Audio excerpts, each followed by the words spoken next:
എടാ ദിനേശാ, നേരം എത്രയായി? നീ എന്താ മുട്ട ഇടുന്നുണ്ടോ? ഇല്ലമ്മേ. എന്നാ എഴുന്നേറ്റ് വാ. ചന്തോമാൻ വന്നിട്ട് മണിക്കൂർ 2 എഴുന്നേറ്റ് വാടാ. തീപ്പെട്ടിയിൽ കൊള്ളി തീർന്നമ്മവാ. ദാരിദ്ര്യം പറയാതടി.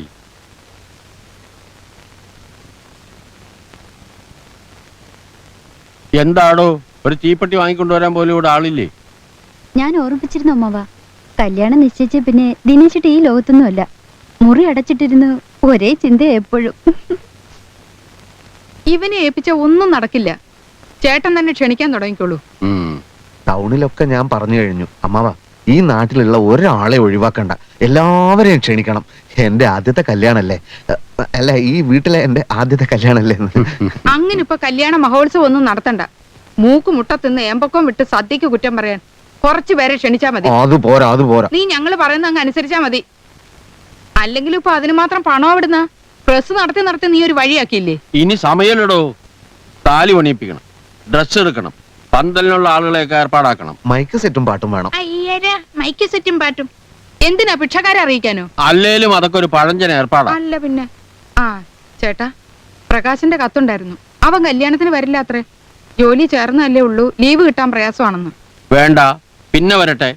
ഇപ്പൊ ജോലി ശ്രദ്ധിക്കട്ടെ. എന്നാലും സ്വന്തം ചേട്ടന്റെ കല്യാണത്തിന് വരില്ല എന്ന് വെച്ചാല് എന്താ കുഴപ്പം? അല്ല എന്നാലും ജോലി അതിരിക്കട്ടെ. കല്യാണ കത്തിതേവരെ അടിച്ചു തീർന്നില്ലേ? പ്രസ്സിൽ തിരക്കായിരുന്നു, ഇന്ന് അടി തുടങ്ങും. ഇനി സമയമില്ലടോ. ആ കത്തിൽ എന്റെ പേര് വെച്ചിട്ടുണ്ടല്ലോ. തളത്തിൽ ചന്തുനായരുടെ അനന്തരവനുമായ ദിനേശന്റെ വിവാഹം. അത് വെച്ച് വെച്ച് വെച്ച് അത് വേണം, അത് വേണം. എടാ നീ ഒന്ന് പോയി കുളിച്ചേ, വേഗം ചെല്ല്.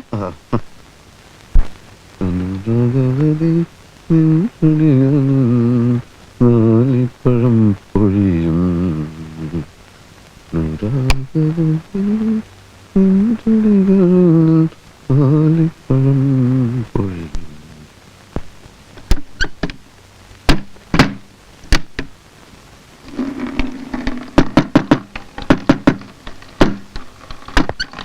തോർത്ത് സോപ്പൊന്നും വേണ്ടേ?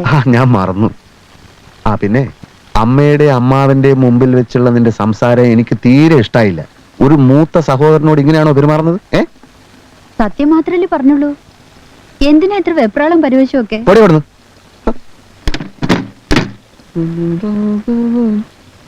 ക്ഷണക്കത്തുമായിട്ട് അവനോട് വീട്ടിലേക്കൊന്ന് വരാൻ പറയൂ. ഞാൻ ആ തട്ടാനൊന്ന് കാണട്ടെ.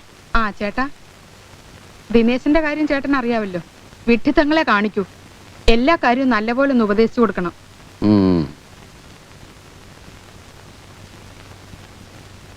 വീക്കോ ടർമറിക്കിനെ പറ്റി എന്താണ് അഭിപ്രായം? അത് തേച്ചാൽ വെളുക്കും.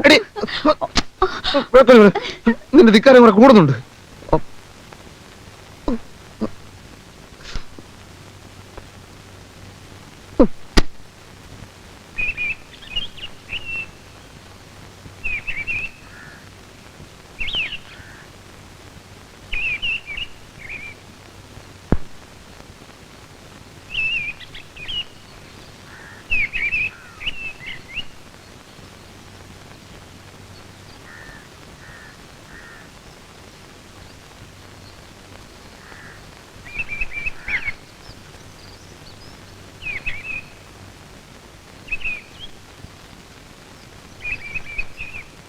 പേ റിവിഷന്റെ കാര്യമേ റിപ്പോർട്ടിൽ പറയുന്നില്ല.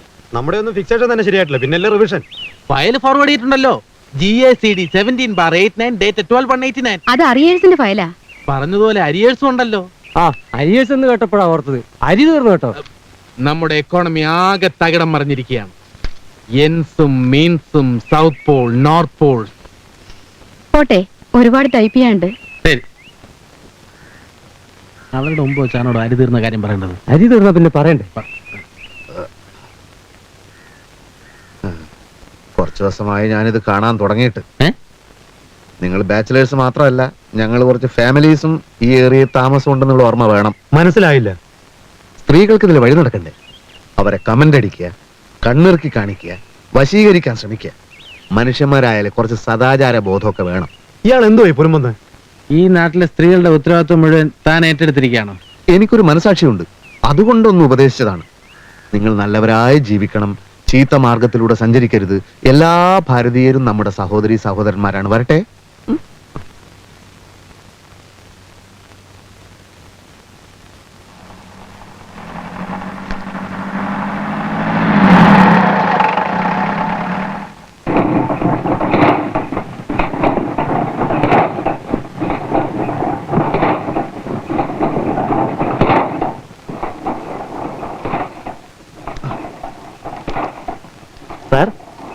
സാറിന്റെ കല്യാണക്കത്ത് റെഡി ആയിട്ടുണ്ട്. ആഹാ. തലക്കുള സാർ വന്നു കഴിഞ്ഞാൽ പിന്നെ പത്രം അടിച്ചു തുടങ്ങുമല്ലോ. അതുകൊണ്ട് ഞാൻ പിന്നെ രാവിലെ 5 മണിക്ക് തന്നെ വന്ന് ഇതിന്റെ പ്രിന്റ് ചെയ്യാൻ തുടങ്ങി. 2000 കോപ്പി അടിച്ചു. രാഘവൻ നായരുടെ മകനും തളത്തിൽ ചന്ദനായരുടെ മരുമകനും. എന്റെ അമ്മാവന്റെ പേര് ചന്തു നായർന്നല്ലടോ. ചന്ദനായിരോ? അല്ല, സാറ് തന്നെയല്ലേ പ്രൂഫ് നോക്കി തന്നത്? 2000 കോപ്പിയും താൻ അടിച്ചു കഴിഞ്ഞു. ഓ, 2000 കോപ്പി അടിച്ചു കഴിഞ്ഞു. ഇനിയിപ്പോ എന്ത് ചെയ്യും? അല്ല, ഒരു കാര്യം ചെയ്യാം സാർ. ഈ ചന്ത എന്നുള്ളത് പേന കൊണ്ട് തിരുത്തി ചന്തു എന്നാക്കി കളയാം. 2000 കോപ്പിയിലും അല്ലേ? പോടോ ഇവിടുന്ന്, പോടോ. നോക്ക് സാറേ ഓരോന്നും അടിച്ചു വെച്ചിരിക്കുന്നത്.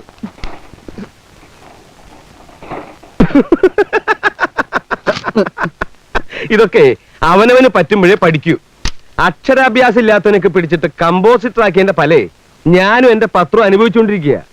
സാറിന്റെ പത്രം ഈ പ്രസ്സിൽ അടിക്കണമെന്ന് ഞാൻ നിർബന്ധിച്ചിട്ടില്ലല്ലോ. വേറെ ഏതെങ്കിലും പ്രസ് കൊണ്ടുപോയി അടിച്ചോളൂ. ഇന്നലെ 8:30 മണിക്ക് കാശും കൊണ്ടുവരാമെന്ന് പറഞ്ഞ ആളല്ലേ? സാറിന് ഇവിടെ പ്രത്യേകം മേശയും കസേരയും തന്നതും ഇവിടെ പത്രം അടിക്കാൻ സമ്മതിച്ചൊക്കെ സാർ അച്ഛന്റെ പഴയ പരിചയക്കാരനാണെന്ന് വിചാരിച്ചിട്ടാ. അത് സാർ മുതലെടുക്കരുത്. സാറെന്താ ഇന്നലെ 8:30 മണിക്ക് വരാതിരുന്നത്? അറിഞ്ഞില്ലേ? ഇല്ല. ആ എഞ്ചിനീയർ ജോണിനെ തല്ലിയടോ AKP കമ്പനിയുടെ മുമ്പിൽ വെച്ച്. എന്ത് പ്രശ്നം? ആ കമ്പി പ്രശ്നം. അന്ന് നമ്മുടെ പൊതുരംഗത്തിൽ ഞാനൊരു വാർത്ത എഴുതിയില്ലേ? ആ പ്രശ്നം. അതിനല്ലേ സാറിന് മുമ്പരിക്ക തല്ല് കിട്ടിയത്? അത് ചാക്കോ ഡോക്ടറെ പ്രശ്നം, വ്യാജ സർട്ടിഫിക്കറ്റിനെ പറ്റിയിട്ട്. ഓഹോ, എന്നിട്ട് എന്നെ അയാൾ തല്ലിയപ്പോ എനിക്ക് സഹിച്ചില്ല. ഞാനൊരു 5-6 ആളെയും കൂട്ടി തിരിച്ചു തല്ലാൻ പോയോ? ഇല്ല, നേരെ ബാറിൽ പോയി നന്നായിട്ട് കുടിച്ചു. നിങ്ങൾക്ക് ഓരോ ദിവസവും കുടിക്കാൻ കാശുമുണ്ട്, കാരണമുണ്ട്. ഇവിടെ പ്രസ് അന്നന്ന് മുങ്ങിക്കൊണ്ടിരിക്കുകയാണ്. പിന്നെ എന്റെ കല്യാണം നിശ്ചയിച്ചിരിക്കുന്നു. സ്വർണ്ണം എടുക്കണം, പന്തല് കെട്ടണം, കട്ടില് വാങ്ങണം, 100 പ്രശ്നങ്ങളാണ്. എന്നെ പറ്റി വല്ല വിചാരമുണ്ടോ സാറിന്? ദിനേശ, നിന്നെ പറ്റി എനിക്ക് വിചാരില്ല എന്ന് പറയരുത്. 3 ദിവസം ഉറക്കൊളിച്ചിരുന്ന് എഴുതി ഉണ്ടാക്കിയതാ ഈ മംഗളപത്രം നിന്റെ കല്യാണത്തിന് വായിക്കാൻ. നവദമ്പതികളെ, ഇണക്കുരുവികളെ, ഈ സമ്മോഹനവേള അവിസ്മരണീയമാണ്. പ്രേമകുസുമങ്ങളെ, ജീവിതം ഒരു പനിനീർമെത്തയല്ല. മുന്നോട്ടുള്ള പ്രയാണത്തിൽ കാരമുള്ളുകളും കുപ്പിച്ചില്ലുകളും കണ്ടേക്കാം. തളരരുത്, തട്ടിമാറ്റി മുന്നേറുക ഇണക്കുരുവികളെ. സാന്ധ്യ സിന്ദൂരത്താൽ സുദീപ്തമാകുന്ന സ്നേഹത്തിന്റെ നെയ്ത്തിരി നാളങ്ങൾ പോലെ, മന്ദമാരുതന്റെ തലോടലിൽ ഇളകിയാടുന്ന പൂവല്ലി പോലെ, വെണ്ണിലാവിൽ ചാലിച്ചെഴുതിയ കവിത പോലെ നിങ്ങളുടെ ജീവിതം ഒരു 100 നൂറ്റാണ്ട് കാലം ജ്വലിച്ചു നിൽക്കട്ടെ.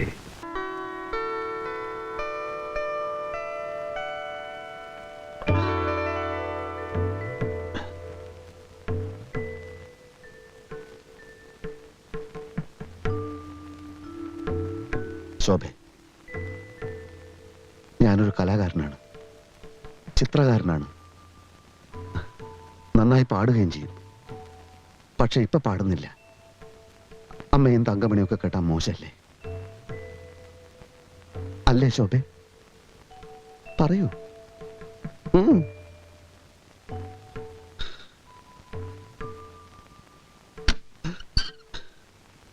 ഈശ്വര, അവൾ വന്നു കഴിഞ്ഞു.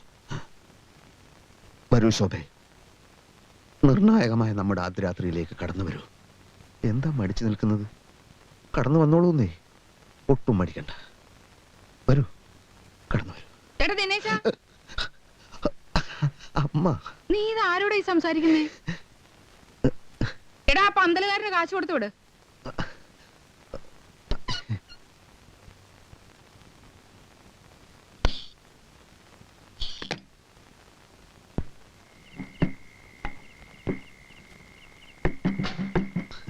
നിങ്ങൾ വെയിറ്റ് ചെയ്യുന്ന കാര്യം ഞാൻ അറിഞ്ഞില്ല കേട്ടോ. എത്രയാ?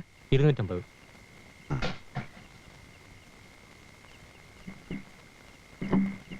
പിന്നെ എന്തൊക്കെയുണ്ട്? സുഖം തന്നെയല്ലേ? ഓ. ഞാൻ കുറച്ച് തിരക്കിലാട്ടോ, പിന്നെ സംസാരിക്കാം. ആയിക്കോട്ടെ.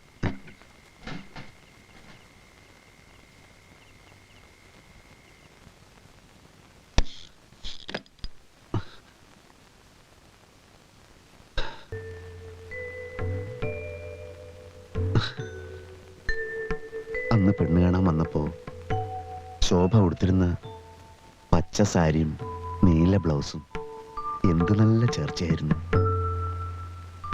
അന്ന് എന്തിനാ ഇത്രയും നാണിച്ചത്? അത് ഞാനായിരുന്നില്ലേ? ശോഭയുടെ ദിനേശ് ചേട്ടനായിരുന്നില്ലേ? എന്തൊന്നും മിണ്ടാത്ത?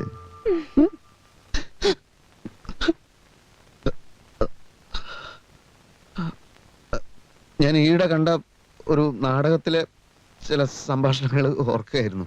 അല്ലാതെ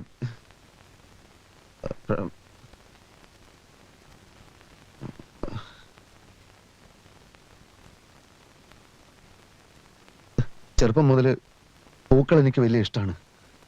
അല്ലാതെ വേറെ ആരും പറഞ്ഞിട്ടല്ല ഈ മാലയൊക്കെ ഇവിടെ തൂക്കിയത്.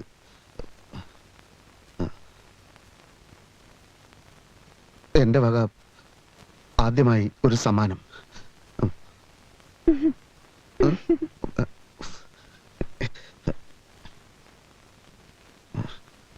പിന്നെ പാലിന്റെ കാര്യം എന്തായി? ഒരു ഗ്ലാസ് പശുവും പാൽ?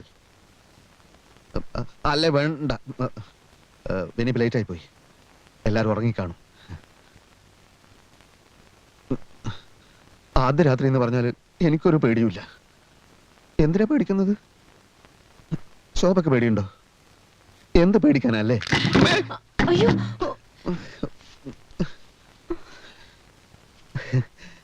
ശോഭ പേടിച്ചു പോയോ?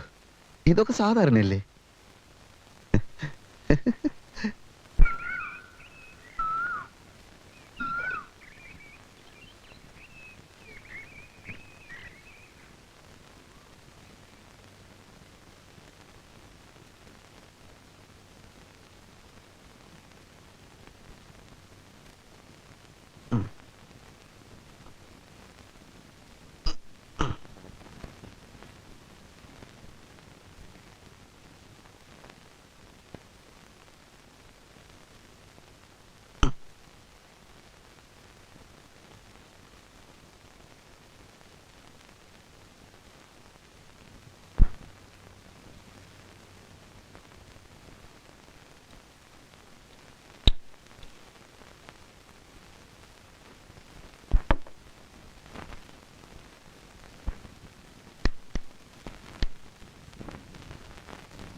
എങ്ങനെയുണ്ട് നിന്റെ പഠിത്തമൊക്കെ?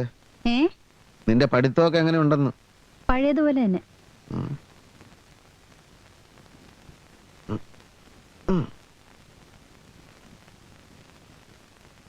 ഇങ്ങോട്ട് നോക്കിയേ.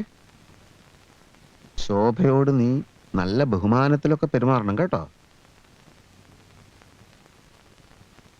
നിന്റെ ചേട്ടത്തി അമ്മയാണ്, അത് മറക്കണ്ട. കളിയാക്കിയിട്ടുള്ള സംസാരമൊന്നും ആ കുട്ടിയോട് വേണ്ട. എന്താ ചിരിക്കുന്നേ? പിന്നെ വേറൊരു കാര്യം, അടുക്കളപ്പണി അധികം ശീലിച്ചിട്ടുള്ള കുട്ടിയൊന്നുമല്ല. അതുകൊണ്ട് ഒന്നും ചെയ്യാൻ സമ്മതിക്കണ്ട.